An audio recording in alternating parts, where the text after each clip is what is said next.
warahmatullahi wabarakatuh. Sekali lagi, Alhamdulillah, puja puji syukur hanya milik Allah. Salawat dan salam semoga tercurah kepada baginda Rasulullah SAW. Hari ini adalah kuliah kita yang kedua. Dengan kita mulai diskusi kita yang pertama, kuliah evaluasi pembelajaran, maka kepada kelompok penyaji, insya Allah sudah siap, sudah ditampilkan PPT-nya ini, ya. Eh, jadi kita teknis teknis ininya ya, saya sampaikan sedikit. Jadi sampai menjelang Isya nanti pemaparan dari penyaji materi kita skor, Isya nanti setengah menjelang itu pertemuan kita. Nanti setengah delapan setelah sholat Isya kita masuk lagi, mungkin baru kita lanjutkan diskusi tanya jawab setelah itu. Ya, bagaimana? Ada usulan? Pak, habis sisa kita ada kuliah dengan tempat yang lain ya, dengan dosen yang lain. Jam berapa kuliahnya? 20, Jam 7.30. Oh, jam dua berarti puluh kita pas. nggak bisa ini dong. Nggak bisa nunda kuliah ya? Nggak bisa nunda inian, sholat. Langsung aja bablas. Wah, Gimana? sebenarnya kalau kita lagi belajar sih, boleh boleh ilmu salat isya diakhirkan. Gimana teman-teman, kita akhirkan salat isyanya?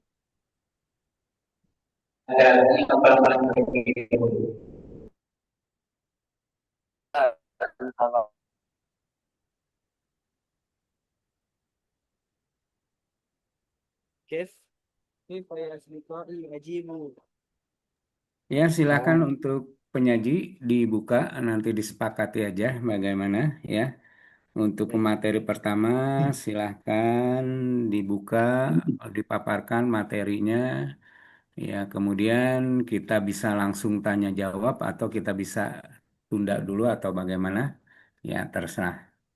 Oke, silahkan saya kembalikan. Ya, kita mulai diskusi ini dengan sama-sama membaca basmalah. Bismillahirrahmanirrahim. Silahkan kepada penyaji. Bismillahirrahmanirrahim. Bismillah. Assalamualaikum warahmatullahi wabarakatuh. Waalaikumsalam warahmatullahi wabarakatuh. Alhamdulillahirabbil alamin. Wassalatu wassalamu ala asyrafil anbiya wal mursalin wa ala alihi wa sahbihi wa man tabi'ahum bi ihsanin ila yaumiddin.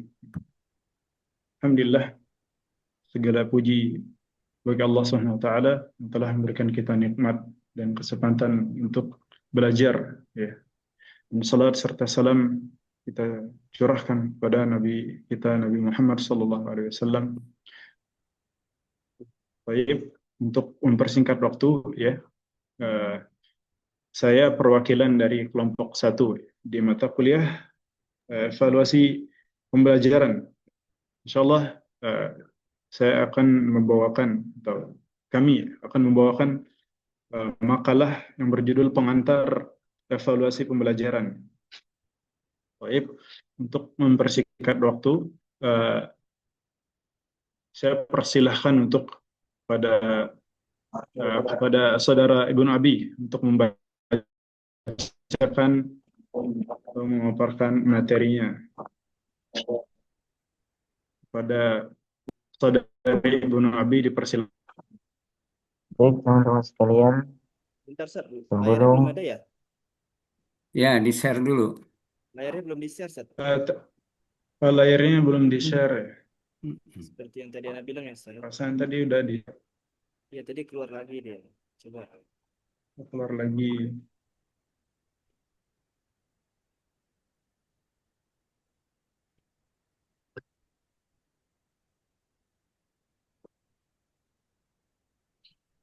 Udah ya? Ayo, paham. Udah di-share ya? Udah di-share ya? Sudah kelihatan? Ya.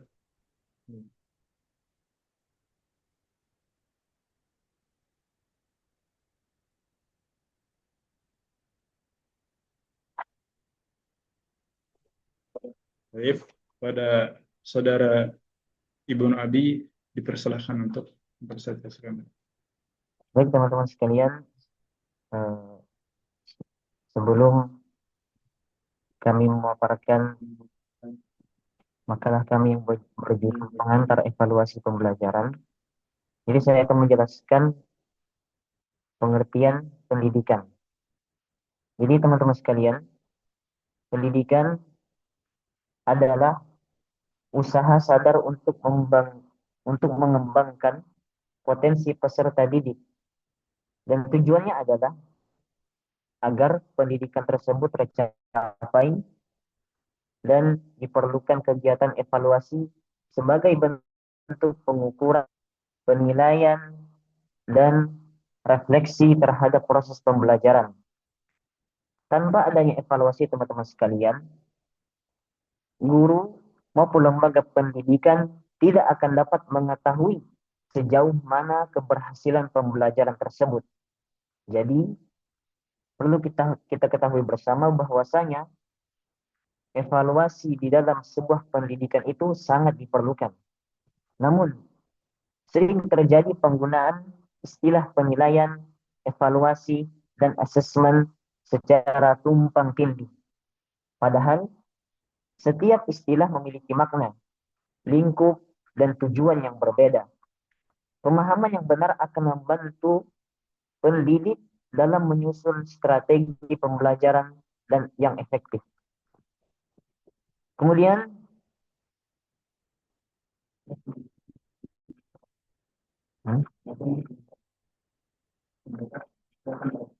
saya akan membacakan rumusan masalah dari makalah kami. Yang pertama, apa yang dimaksud dengan konsep dasar evaluasi? Yang kedua, apa yang dimaksud dengan penilaian? Yang ketiga, apa pengertian evaluasi dalam pembelajaran? Dan yang keempat, apa yang dimaksud dengan asesmen? Dan yang terakhir, bagaimana perbedaan antara penilaian, evaluasi, dan asesmen? Baik teman-teman sekalian, kita akan memasuki ke pembahasan, yaitu konsep dasar evaluasi. Evaluasi merupakan proses yang sistematis dan berkesinambungan untuk mengumpulkan, menganalisis, dan menafsirkan data dalam rangka menentukan sejauh mana ajaran tercapai. Menurut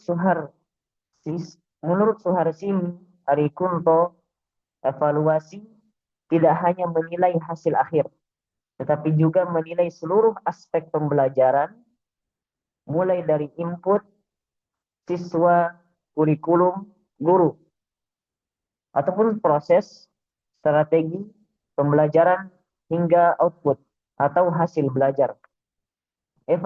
Evaluasi juga berfungsi sebagai dasar pengambilan keputusan apakah pembelajaran perlu dilanjutkan, diperbaiki, ataupun dihentikan.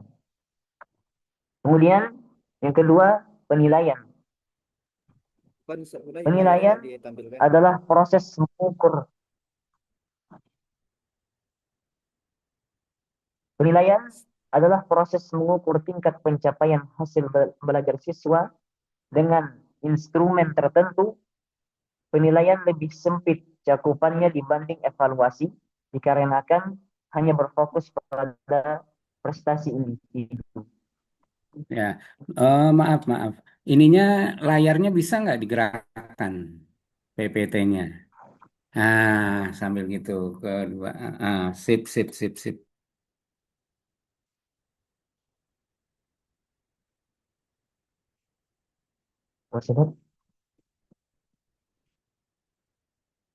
Baik teman-teman, saya lanjutkan. Jadi, tadi kita membahas penilaian. Kemudian, bagaimana cara kita mengetahui penilaian tersebut? Jadi, jika teman-teman ingin mengetahui penilaian, itu bagaimana? Maka melalui ciri-ciri berikut ini. Yang pertama, dilakukan pada waktu tertentu. Misalnya, pada saat ulangan harian, ujian tengah semester, dan sebagainya. Yang kedua, hasilnya berupa skor atau nilai. Dan yang ketiga, fokus pada capaian individu dan bukan keseluruhan program. Maka itulah ciri-ciri dari penilaian.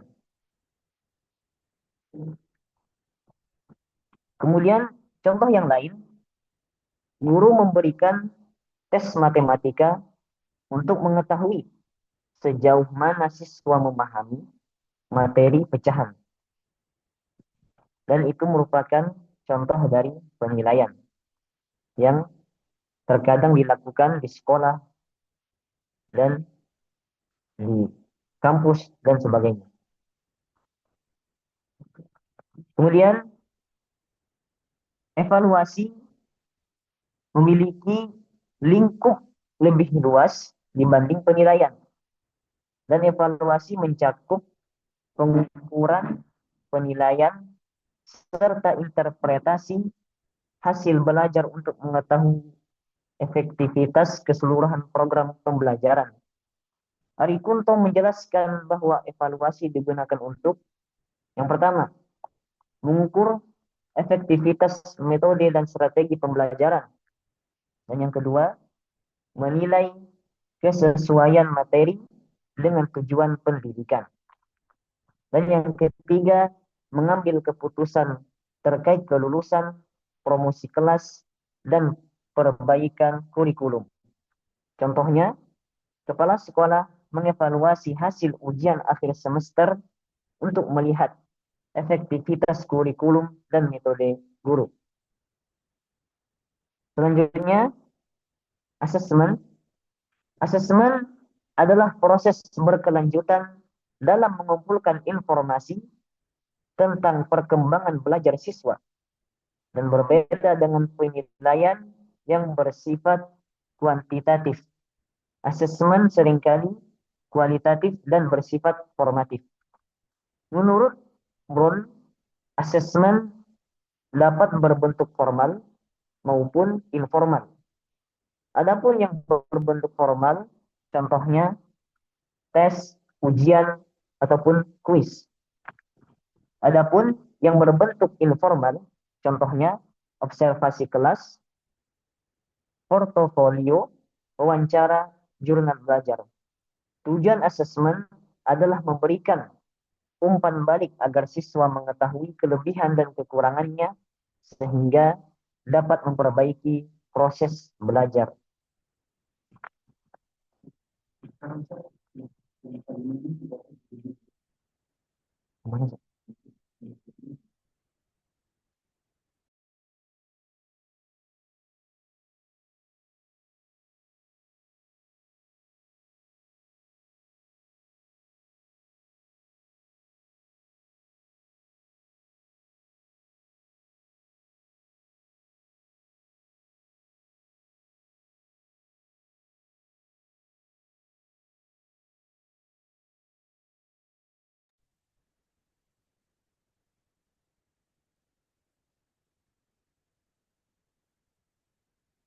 Ya, lanjut.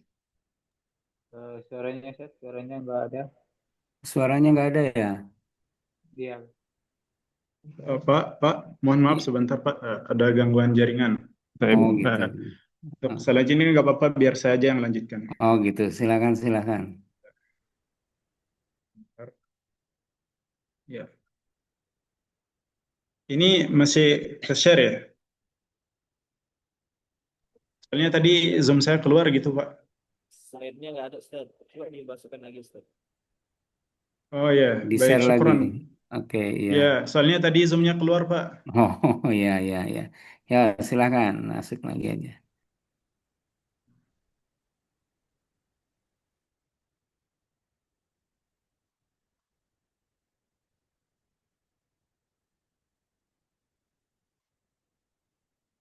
Udah masuk lagi Pak ya? Ikhwah, bagaimana? Dilanjutkan, Ustaz. Aman Dilanjutkan. Ustaz, Sudah aman. kelihatan? Udah? Mm-mm. Aman, aman. Baik. Nah, Alhamdulillah. Baik. Ikhwah sekalian, saya akan melanjutkan ya. Apa tadi yang dibacakan oleh saudara kita dari nah, baik. Jadi perbedaan antara penilaian, evaluasi dan asesmen itu eh, bisa ditinjau dari aspeknya ya. Misalkan seperti penilaian ya, itu fokusnya pada angka ya, angka kita bilang. Kemudian evaluasi itu fokusnya pada nilai kualitas program, nilai atau kualitas program dan hasil belajar.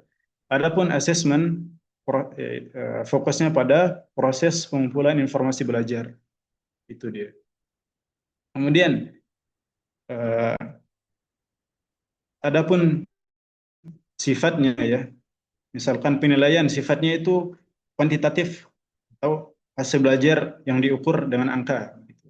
Adapun evaluasi menyeluruh ya, sifatnya itu menyeluruh, bisa kuantitatif, bisa juga kualitatif. Nah, ya.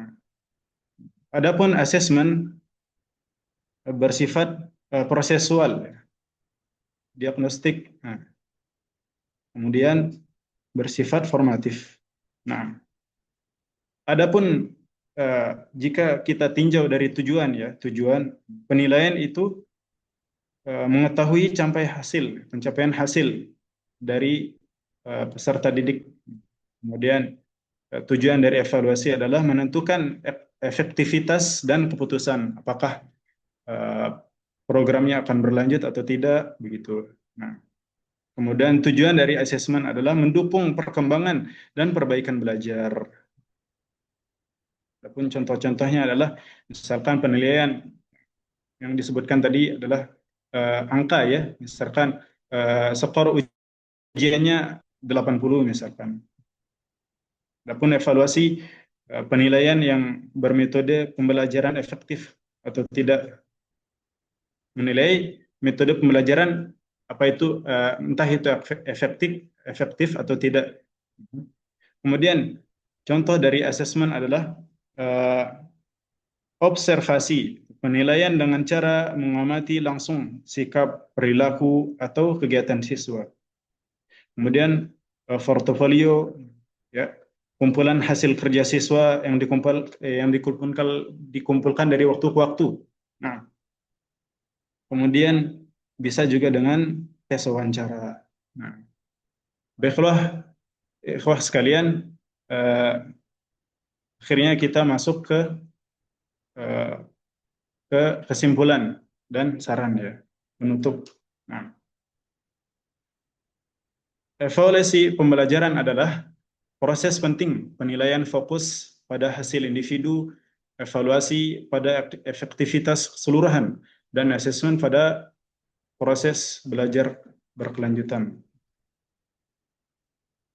Kemudian eh, pendidik perlu memahami perbedaan ini agar eh, agar ini pembelajaran beror, eh, berorientasi pada perkembangan potensi siswa, tidak hanya hasil.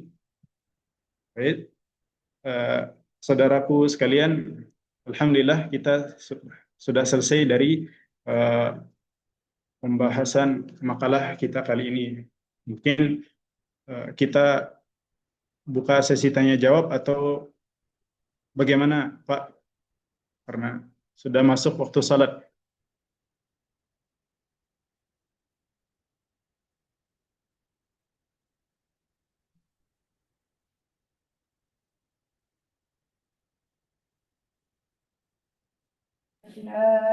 Jadi, jadi ceritanya kabur dari pertanyaan ini.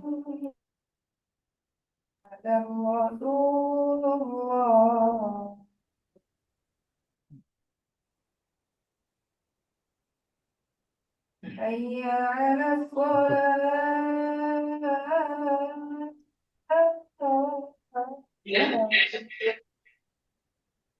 untuk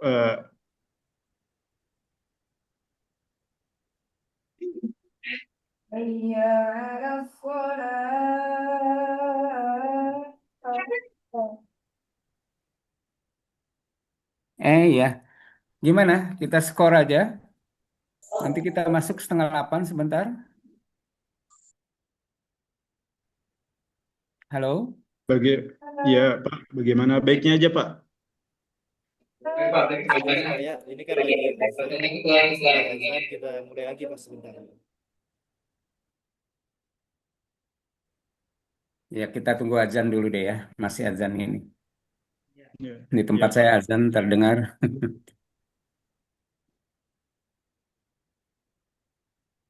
Hmm? Iya.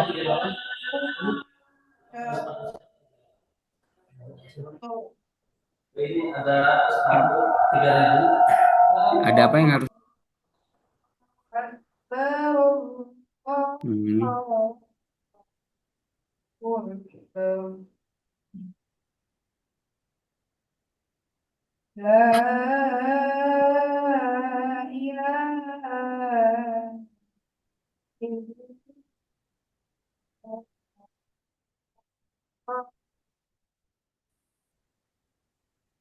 Udah.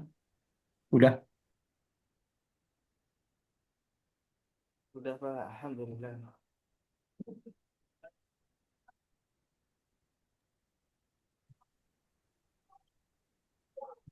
Atau kita ini gini, kita sholatnya cukup 10 menit nggak? Oh, maaf Pak, saya belum sebentar. Untuk sholat kita itu berbeda-beda Pak. Kita kan di setiap ma'had itu berbeda-beda. Oh Ada gitu ya. 6 masjid. Jadi kita berbeda-beda ini Pak.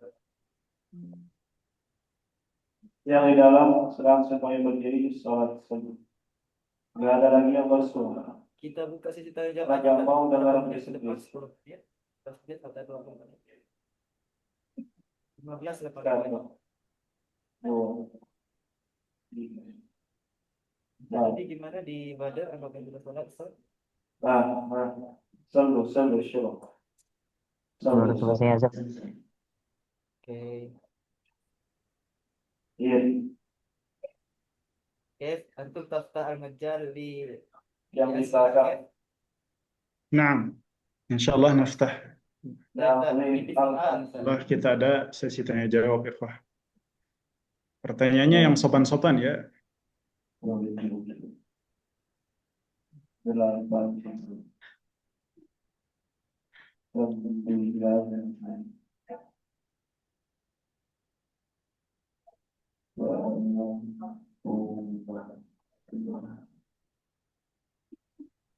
Yang masih ngobrol di sini masih terpacu.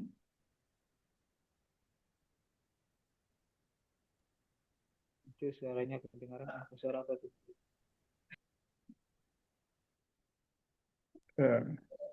Baik, saudara-saudariku sekalian, dipersilahkan untuk bertanya.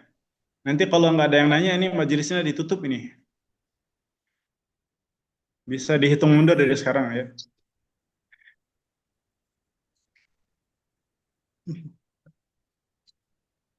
Saya yang mau bertanya, silakan. Ustaz, ini soal, Ustaz. Satu, Seperti ini. Ustaz Said. sudah jadi merinding bisa bertanya. Insya Allah. Ustaz, bagaimana evaluasi berfungsi, Ustaz? Tadi kan kita membicarakan evaluasi berfungsi sebagai alat kontrol motivasi dan pengambilan keputusan dan pendidikan. Bagaimana itu semua berfungsi, Ustaz?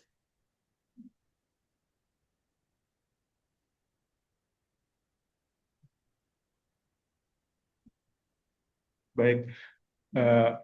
Untuk pertanyaannya ya, saya kembalikan ke Pak Sukri ya. Ustaz, mungkin layarnya bisa dihilangkan sebentar, kan? Baik, baik.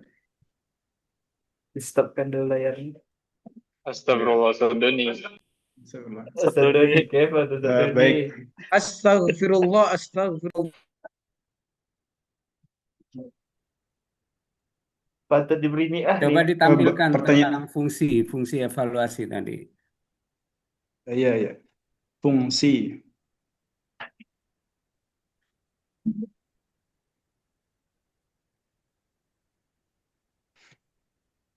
Baik. Di PPT-nya. Fungsi, ya, Mm-mm. ya. Fungsi dari evaluasi adalah untuk mengetahui ya, pencapaian pengetahuan mahasiswa atau bisa juga menentukan ya eh, efektivitas dari eh, pembelajaran tersebut, apakah pelajaran yang disampaikan atau yang diberikan itu bisa dipahami, bisa ditangkap dengan baik atau tidak begitu. Jadi evaluasi itu sangat penting ya teman-teman untuk Oh, mengetahui perkembangan. ya. Ustadz mungkin bisa diberikan Jadi contoh Ustadz saya tadi bagaimana misalnya evaluasi tadi. Apakah teman-teman kita sudah paham dengan pertanyaan, dengan materi yang telah diberikan?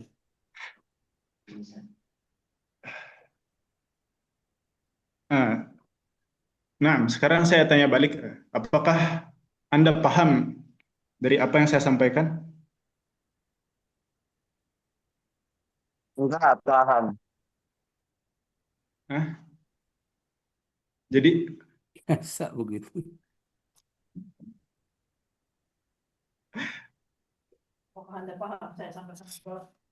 Ustaz Doni yang benar Ustaz Doni.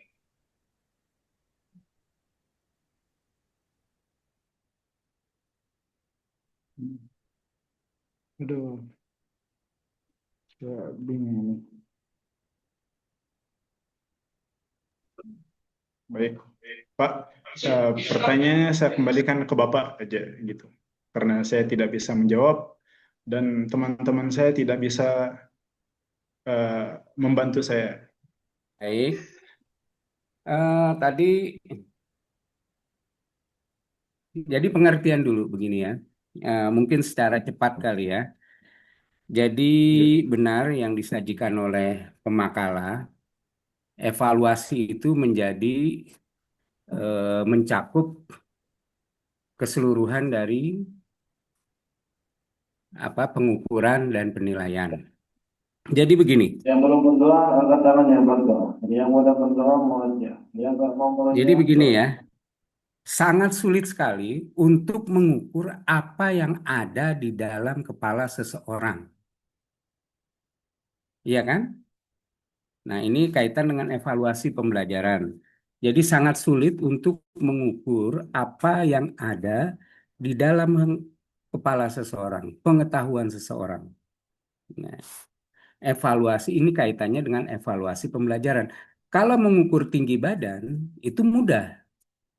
Ambil meteran, dari kaki paling bawah sampai kaki paling atas dapat angka 165 cm. Jelas. 165 cm. Ketika siapapun yang mengukurnya, yaitu pasti 165 cm. Mengukur berat badan seseorang itu juga sangat mudah. Ambil timbangan, jarum di angka 70 kilogram, itu beratnya 70 kilo. Tapi mengetahui pengetahuan seseorang, maka butuh tiga alat. Yang pertama mengukur, itu dalam bahasa Inggrisnya dikenal measurement. Yang kedua menilai, dalam bahasa Inggris itu assessment. Dan kelanjutannya evaluasi. Evaluation. Jadi sebelum melakukan evaluasi harus ada pengukuran dan penilaian. Pengukuran itu biasanya membutuhkan alat namanya tes atau instrumen. Kita mengetahui seseorang itu bisa matematika, bisa bahasa Arab, bisa bahasa Inggris, itu dari tes. Semakin rendah tes yang kita berikan, ya kemampuannya semakin rendah. Semakin tinggi instrumennya, semakin tinggi kesulitannya, itu hasilnya semakin baik. Jadi pengukurannya semakin ini. Maka yang pertama kita gunakan adalah mengukur. Mengukur dengan tes, itu sifatnya kuantitatif. Maka kita tentukan si A dapat 90, si B dapat 80, si C dapat 70 dan seterusnya. Itu adalah hasil pengukuran. Bisa difahami ya? Jadi soal yang kita berikan, tes yang kita berikan, mau itu tes bahasa Arab, mau tes itu baca tulis Al-Quran, seberapa jauh dia bisa menjawab, itu adalah hasil pengukuran. Ketika dia dapat poin, Maka kita masuk ke langkah yang kedua, penilaian. Assessment. Menilai itu membandingkan sesuatu dengan sesuatu yang lain. Maka ketika kita katakan anak ini pandai, anak ini bodoh, anak ini sedang, anak ini sangat cerdas, anak ini misalnya jenius, itu adalah penilaian. Dari mana kita bisa menilai? Dari hasil tesnya dia. Kalau dia dapat 100, bisa kita katakan anak ini pandai. Nah, ketika kita mengatakan anak ini pandai, kita sudah melakukan penilaian. Ketika dia dapat skor 20, nah anak ini bisa dikatakan kurang. Ya, maka ketika kita katakan dia kurang, itu kita menilai. Nah, dari mana kita tahu? Dari skor-skornya, dari pengukuran awal. Baru kita menilai. Baru langkah akhirnya kita evaluasi. Evaluasi itu adalah mengambil keputusan oleh seorang guru, oleh seorang kepala sekolah, oleh pejabat, oleh siapapun yang berhak membuat keputusan. Maka ketika kita putuskan, wali kelas putuskan anak ini itu adalah hasil evaluasi. Anak ini mendapat pengayaan, itu adalah hasil evaluasi. Anak ini bisa naik kelas, bisa melanjutkan ke tingkat yang lebih tinggi, itu adalah hasil evaluasi. Oke, itu pengukuran, penilaian, dan evaluasi pengertian. Nah, sekarang baru saya jelaskan ke fungsi evaluasi. Oke, tadi yang bertanya siapa tentang fungsi evaluasi? Sebentar. Gimana? Ditutup dulu PPT-nya Ada deh. yang bertanya? Selesai. Oke. Dalam penelitian, ketika seorang Iya. ibu itu melahirkan, seakan-akan tulang rusuknya Tadi Oke, Yusuf. saya jelaskan tentang fungsi evaluasi ya. Paling tidak ada 5 fungsi evaluasi. Jadi setelah dilakukan pengukuran, penilaian, dan di akhirnya dilakukan evaluasi. Evaluasi itu untuk apa sih fungsinya? Setelah kita dapat nilai anak, setelah kita misalnya mengetahui anak yang pandai, anak yang bodoh, dan seterusnya, untuk apa fungsinya? Yang pertama, fungsi diagnostik.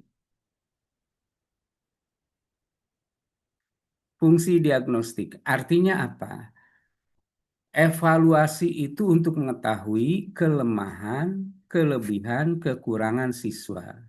Dari hasil evaluasi, dari soal, dari pengukuran, dari penilaian dan evaluasi yang kita berikan, itu kita bisa tahu, oh anak ini yang harus diulang atau kelemahannya atau tidak bisanya ini.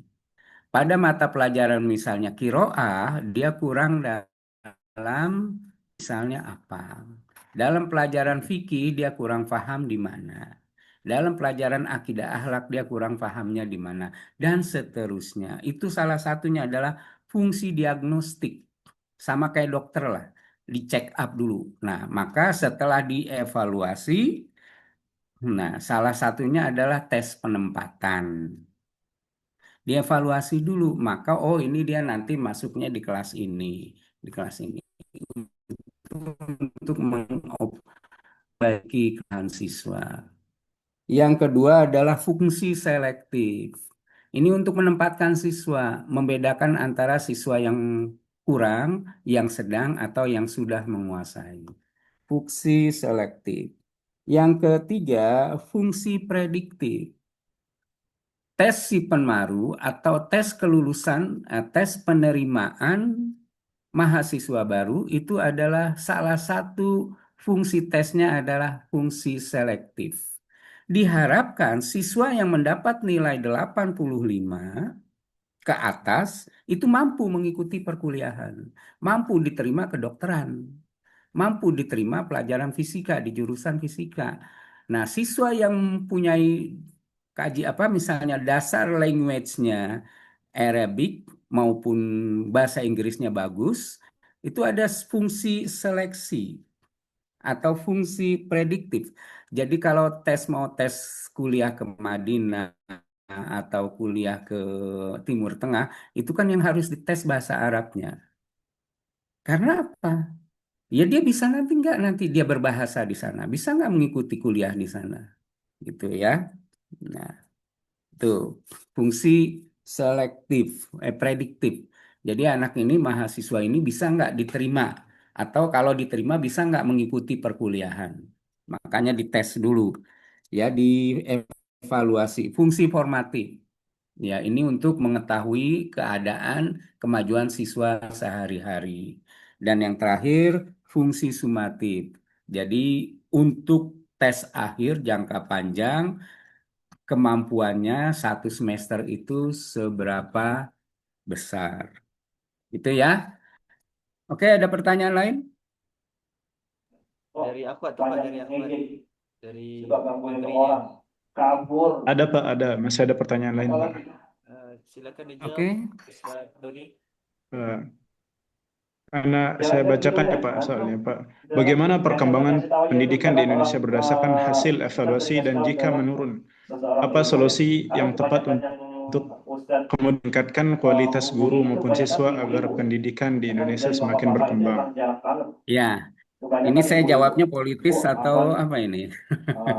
anak ibu ada Atau masalah ini. normatif, ya. Langsung itu. Seharusnya, ya saya Jadi jawab normatif aja ya. Seharusnya kalau evaluasi ini dilaksanakan dengan benar, dengan ya tadi dengan benar, dengan ilmu evaluasi pendidikan, maka fungsi diagnostik, fungsi selektif, fungsi prediktif, fungsi formatif dan sumatif ini akan bekerja dengan benar. Seperti dokter, ketika dia berhasil mendiagnosa pasiennya, maka obat yang diberikan itu akan berfungsi dengan efektif. Nah, begini juga di pendidikan, ya. Saya contohkan misalnya hasil ujian nasional atau yang kemarin itu ANBK, Asesmen Nasional Berbasis Komputer. Ini fungsinya harusnya untuk apa? Untuk pemotretan, untuk mengetahui mana dari hasil-hasil ANBK itu wilayah-wilayah yang hasilnya rendah, hasilnya sedang, dan hasilnya tinggi. Sehingga pemerintah dapat mengambil keputusan untuk yang hasil ANBK-nya rendah, itu tentu mendapat bantuan bimbingan dari pemerintah. Harusnya berfungsinya seperti itu untuk meningkatkan mutu pendidikan.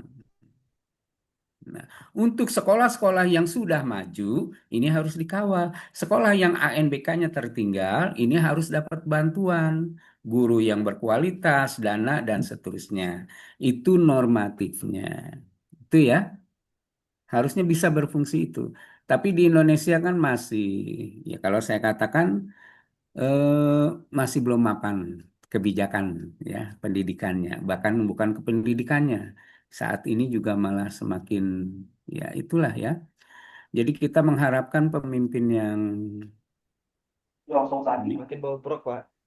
pemimpin yang Ibu amanah, jujur dan seterusnya yang memperhatikan pendidikan, tapi kita nggak ngelihat latar belakang pendidikan pemimpin kita, rakyatnya. Ya sulit. Hanya orang pintar yang bisa menghargai orang pintar. Ya, demikian jawaban saya normatifnya. Ada lagi? Ya. Kalau enggak, kita cukupkan sekian. Kalau masih ada kuliah lagi, kita Eh, sholat isya kalau gitu. Udah. Masih ada Pak, pertanyaannya masih ada, tapi kita lanjut Iya, atau gimana Pak? Karena satu lagi nggak apa-apa. ini Iya, lebih lagi. satu lagi ya, Anda bacakan. Baik. seharusnya yang menjawab. Ini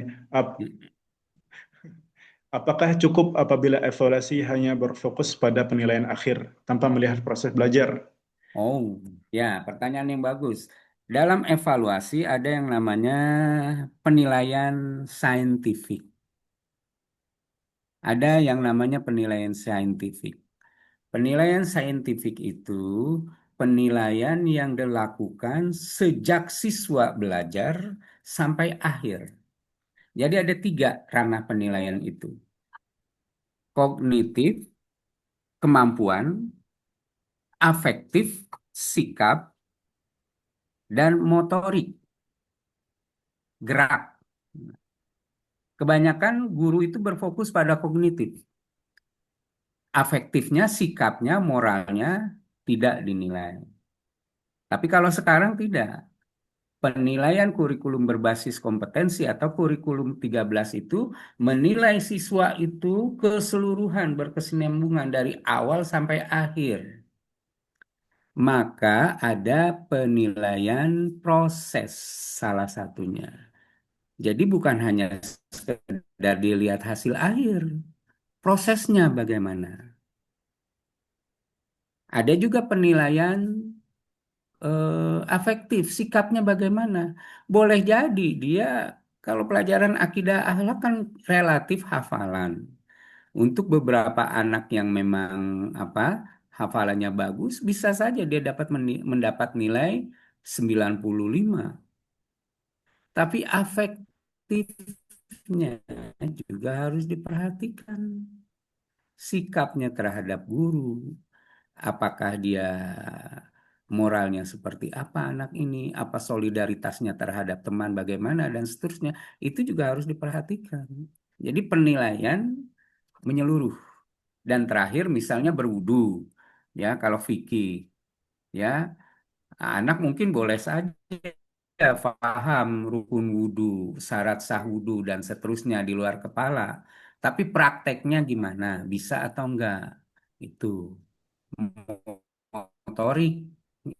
Selanjutnya dari situ semua juga dinilai tanggung jawabnya saat diskusi, saat bagaimana dan seterusnya. Jadi penilaian itu menyeluruh. Begitu ya.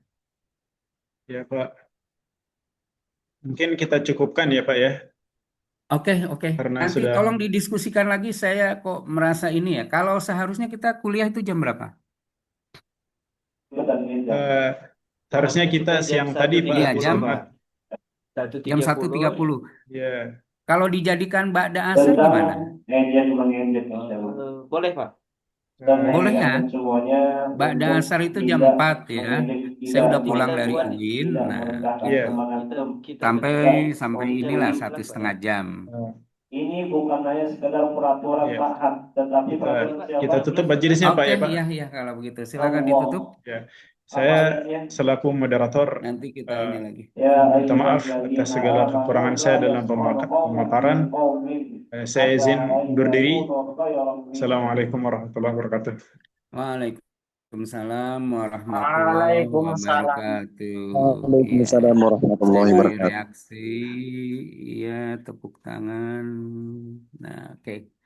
Oke, ya saya pamit duluan. Ya, ya selamat buat penyaji. Mudah-mudahan besok yang hari ini lebih baik dari kemarin dan besok lebih baik daripada hari ini. Billahi Ya, taufiq Pak. walhidayah. Assalamualaikum warahmatullahi wabarakatuh.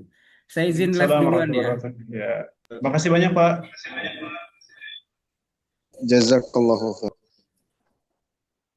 Adiman, Sibah, Adiman, Sibah. Hayya 'ala shalah. Man ain صوت؟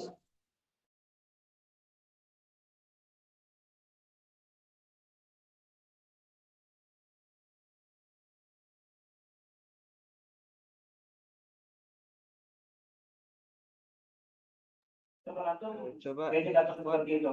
gimana tadi? Ada istri nungguin ente. Ra'uf. Seperti itu. Risih nggak? Stadoni. Kalau antum nggak mau seperti itu, perhatikan sesuai. Perhatikan. Coba bagaimana di chat Kalau antum nggak mau kasih diinjek, Asia antum jangan diinjek kelompoknya orang. yang Antum nggak mau diinjek, antum jangan ngejek orang. Ya. untuk Dan saya kan yang nama kewirausahaan Ustaz panggil kemarin bakal Ustaz pastiin bahwa dia kelompoknya bukan Rizkia sama Cahyani yang pertama. dan siap malam ini kemarin terpanggil, malam ini bakal terpanggil lagi. Ya. Dan nama-nama yang hari ini yang sudah panggil ngejek siap-siap malam ini terpanggil. belum hadir juga. Jadi sih Ustaz, kalau Ustaz mau menyelesaikan masalah ini, siapa? Ustaz nggak mau di mahat kita masih ada ngejek-ngejek.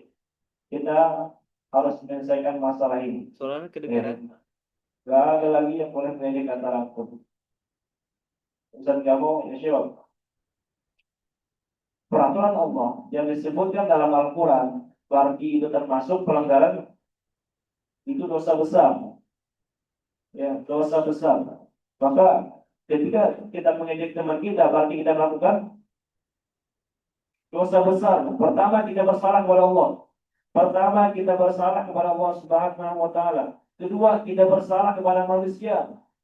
Atau bertobat nasuhani di tahajud berdoa, ya Allah, aku sahabat yang tadi detik sekian anak mengejek teman anak. Oke, Allah maafin karena dengan taubat nasuha dan ikhlas dengan penuh taubat. Tetapi masalahnya dia belum minta maaf sama teman yang diejek. Ini menjadi masalah. Ya, masalah sama Allah sudah selesai, tapi masalah sama manusianya belum selesai. Jangan sampai nanti kita dituntut di akhirat. Ya, jangan sampai nanti bermasalahnya sampai ke akhirat. Gak jadi masuk surga. Sudah mau masuk surga nih. Dituntut sama teman kita, ya Allah, tulisin Quran.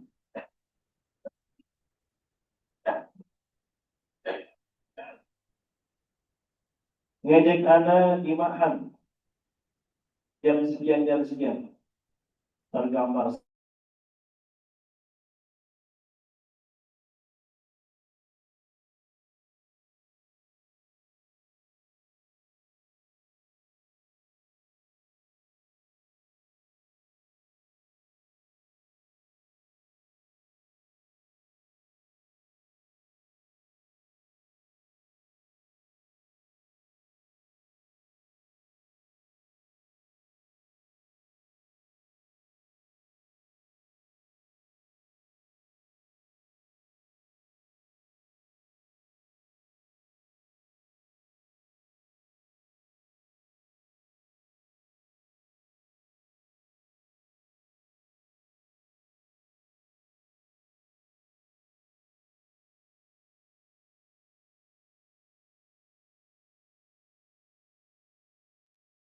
Assalamualaikum, Tadi Yusuf.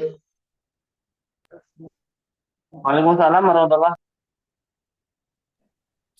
Enggak, anak enggak bakal maafin. Tuh anak siapa yang enggak mau maafin, nanti ada tutup di akhirat. Kenapa, Ustaz? Nauzubillah. Ini Semoga apa? Tadi rahmatnya dijawab, baik-baik. soalannya udah dijawab belum? Kesalahan kita. Tapi poin Ustaz adalah jangan sudah ngejek. Jangan sampai kita. Udah, Ustaz. Oh sudah. Baik, baik. Atau merekam kan?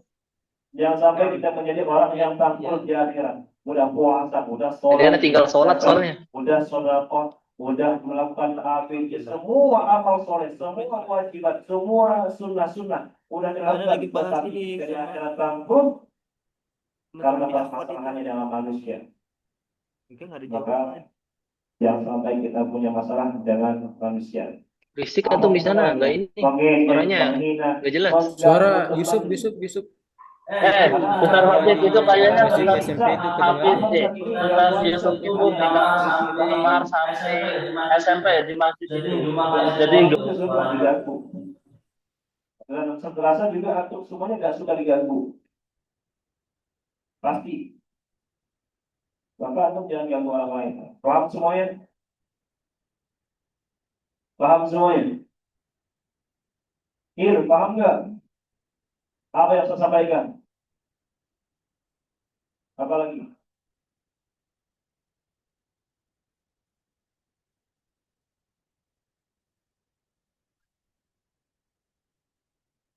Nggak fokus.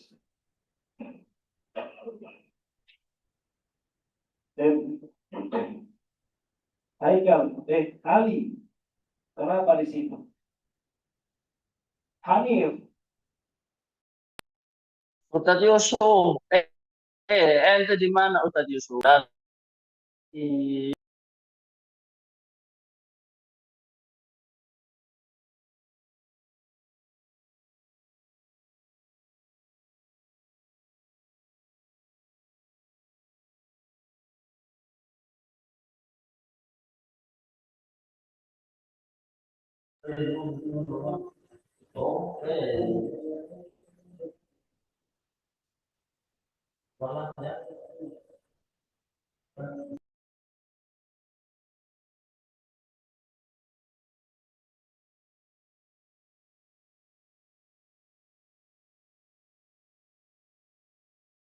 sementara apa kayak gitu ya. Jadi yang ini saya